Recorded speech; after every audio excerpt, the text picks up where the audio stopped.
श्रावण कृष्णा कामिका एकादशी। कुंती पुत्र धर्मराज युधिष्ठिर कहने लगे, हे भगवान, आषाढ़ शुक्ला देवशयनी एकादशी तथा चातुर्य मास व्रत महात्म्य मैंने भली प्रकार से सुना। अब कृपा करके श्रावण कृष्णा एकादशी का क्या नाम है, सो आप विस्तार पूर्वक कहिए। श्री कृष्ण भगवान कहने लगे कि हे युधिष्ठिर, इस एकादशी की कथा को एक समय ब्रह्मा जी ने नारद जी से कहा था, वही मैं तुमसे कहता हूँ। नारद जी ने ब्रह्मा जी से पूछा था, हे पितामह, श्रावण मास के कृष्ण पक्ष की एकादशी की कथा सुनने की मेरी इच्छा है। उसका क्या नाम है, क्या विधि है और उसका क्या महात्म्य है, सो आप कृपया करके मुझसे कहिए। नारद जी के वचन सुनकर ब्रह्मा जी ने कहा, हे नारद, सब लोगों के हित के लिए तुमने यह बहुत सुंदर प्रश्न किया है। श्रावण मास के कृष्ण पक्ष की एकादशी का नाम है कामिका। इसके सुनने मात्र से वाजपेयी यज्ञ का फल मिलता है। इस दिन शंख चक्र गदाधारी विष्णु भगवान का पूजन होता है, जिनका नाम श्रीधर, हरि, विष्णु, माधव और मधुसूदन है। उनकी पूजा करने से जो फल होता है सो सुनो। जो फल गंगा, काशी, नैमिषारण्य और पुष्कर स्नान का नहीं होता, वह विष्णु भगवान के पूजन से मिलता है। जो फल सूर्य व चंद्र ग्रहण पर कुरुक्षेत्र और काशी में स्नान करने से, वन सहित पृथ्वी का दान करने से, सिंह राशि के बृहस्पति में, गोदावरी और गंडकी नदी में स्नान करने से भी प्राप्त नहीं होता, वह भगवान विष्णु के पूजन से मिलता है।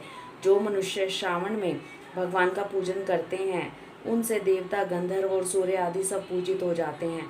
अतः पापों से डरने वाले मनुष्य को कामिका एकादशी का व्रत और भगवान विष्णु का पूजन अवश्य करना चाहिए।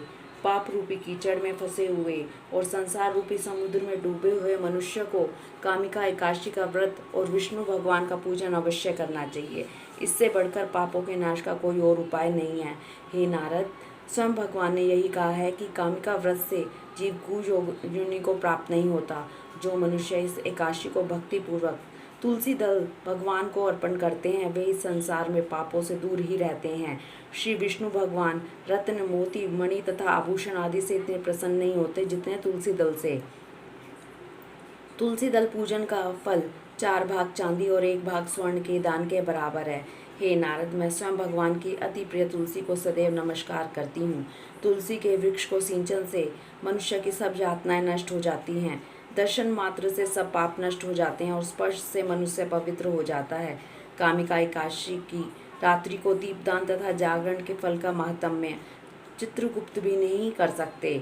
जो इस एकादशी की रात्रि को भगवान के मंदिर में दीपक जलाते हैं, उनके पितर स्वर्ग लोक में अमृत पान करते हैं, तथा जो घी या तेल का दीपक जलाते हैं, वे 100 करोड़ दीपकों से प्रकाशित होकर सूर्य लोक को जाते हैं। ब्रह्मा जी कहते हैं कि हे नारद, ब्रह्म हत्या तथा भ्रूण हत्या आदि पापों को नष्ट करने वाली इस कामिका एकादशी का व्रत मनुष्य को यत्न के साथ करना चाहिए। कामिका एकादशी के व्रत के महात्म्य को श्रद्धा से पढ़ने या सुनने वाला मनुष्य सब पापों से छूटकर विष्णु लोक को जाता है।